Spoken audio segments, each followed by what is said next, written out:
Olá pessoal, tudo bem?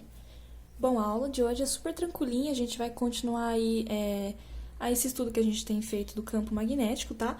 Hoje a gente mais especificamente vai ver sobre a intensidade do campo magnético, dependendo se é um fio, se é uma espira ou um solenoide. A gente vai comentar cada um deles com mais detalhes. Bom, o que aconteceu? O ampere, que é o que dá nome, né, à unidade de corrente elétrica, o ampere foi um físico e ele determinou experimentalmente a intensidade aqui do campo magnético num fio. Lembra que a gente viu o fio na aula anterior, né? Que a gente aponta a corrente aqui com o dedão e o campo vai ser dado aqui pelo resto dos outros dedos, certo? Então, se a corrente estiver para baixo, o campo vai ser no outro sentido aqui. No caso, a corrente aqui está para cima, então o campo é assim, certo? E aí ele pensou, como é que eu vou determinar a intensidade desse campo magnético aqui em torno desse fio? E aí o que ele fez?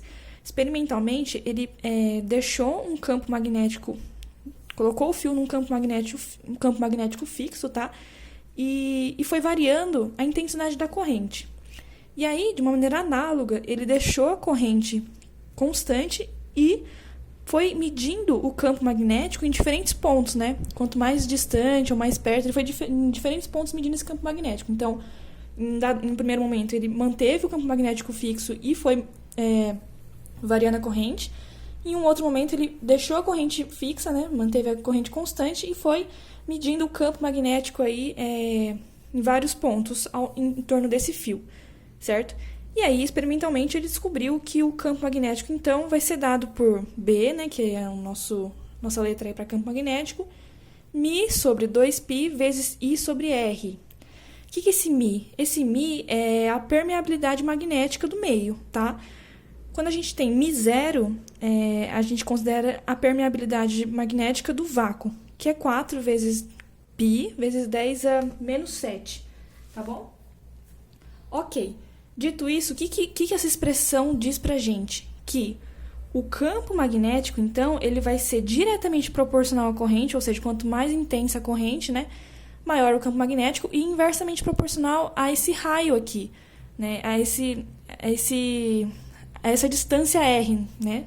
Mais do que um raio, essa distância R. Então, quanto mais distante eu tenho, menor vai ser, né? Quanto mais distante do fio eu estou, menor vai ser meu campo magnético aqui sentido. Tudo bem? Bom, pensando em simbologia, né, de campo magnético, no caso aqui a gente viu essas direções, mas a gente pensar, por exemplo, numa direção de plano, né? Por exemplo, um campo magnético entrando no papel ou um campo magnético saindo do papel, a gente tem essas simbologias aqui. Para ficar mais fácil de lembrar, quando a gente tem um xizinho, pensa assim numa flecha, tá? Numa flecha que tem aquela peninha lá no final. Se o campo magnético estiver entrando, é como se você estivesse vendo a bundinha lá da flecha, a parte que faz um xizinho. Agora, se o campo magnético está saindo do papel e indo em direção aos seus olhos, é como se fosse a ponta da flecha, é a ponta que é bem pontudo ali. Então, tenta lembrar disso aqui. Então, quando a gente tem uma bolinha, é quando está saindo do papel. Quando a gente tem um xizinho, é quando está entrando. Lembra dessa flecha que acho que vocês não vão mais esquecer, certo? Aí, também, a gente pode pensar na intensidade do campo magnético em espira. O que é uma espira? Uma espira nada mais do que uma única volta de uma bobina. Não sei se vocês já ouviram falar. Bobina são dispositivos que têm em campainha, tem também quando a gente tem bicicleta que tem uma luz que acende ao pedalar, existe uma bobina ali dentro. Então, bobina é basicamente um núcleo, né, composto por um fio enrolado várias vezes. E uma volta desse fio a gente chama de espira, tá bom? E aí o que acontece? Como eu falei, a espira, a gente pode encontrar ela em motor elétrico, em campainha e tudo mais. Aí, do mesmo jeito que a gente tem feito, né, no cálculo aí para a gente entender qual que é a direção desse nosso campo magnético, a gente vai de novo usar aqui a regra da mão direita. Então, pensando aqui que a corrente vai passar, né, por esse fio aqui, que é uma coisa circular, certo? Vocês concordam comigo que, então, se a corrente está para cá, o campo vai estar entrando aqui pela espira, certo? Aí o que acontece? O lado onde entram essas linhas de campo, a gente vai considerar como sendo o polo sul, e o lado que sai é o polo norte, né? Lembra dessa ideia que a gente viu no ímã lá numa aula anterior? A gente vai usar essa mesma ideia aqui. Tanto é que, por exemplo, o solenoide, como a gente vai ver daqui a pouco, o solenoide, a vantagem dele é justamente ele se comportar como um ímã devido a essa estrutura que, né, que acaba acontecendo aqui com um fio de uma maneira circular, o campo entrando assim, vai formando essas linhas de campo de maneira que esses dispositivos se comportem como um ímã. Então, se a gente pensar, como eu falei, a espira é só uma das voltas, né? Para N espiras, ou seja, N voltas aí, o campo magnético vai ser dado por N vezes μ, que é aquela permeabilidade aí do meio, que geralmente a gente vai usar a do vácuo, tá? Que no caso seria μ0. Vocês não precisam decorar esse número porque o exercício, enfim, esse número é sempre dado, tá bom? Então, N vezes μ sobre 2 vezes I sobre R.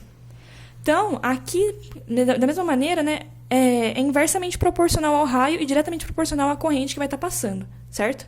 Agora, o solenoide é também um fio condutor enrolado numa forma helicoidal, ou seja, ele vai, pensa na hélice, né, que tudo aquilo que a gente vê no, por exemplo, DNA, né, que o DNA é uma fita dupla de uma hélice que vai subindo, então, um movimento helicoidal, então não é só nessa mesma direção, mas ele vai fazendo assim, subindo, né, uma coisa helicoidal. Então, o solenoide é um fio condutor enrolado dessa maneira aí, e ele também é chamado de bobina longa.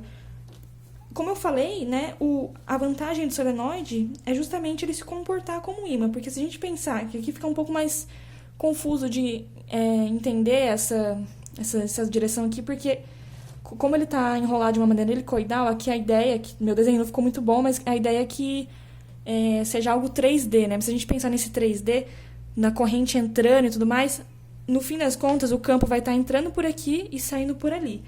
E da mesma maneira, por onde as linhas de campo estão entrando, a gente vai considerar como sendo o polo sul, e por onde as linhas de campo estão saindo vai ser o polo norte, tá? Então pensa nessa corrente aqui, ultrapassando toda essa estrutura 3D aí, que ficou um pouco difícil de representar aqui no meu desenho.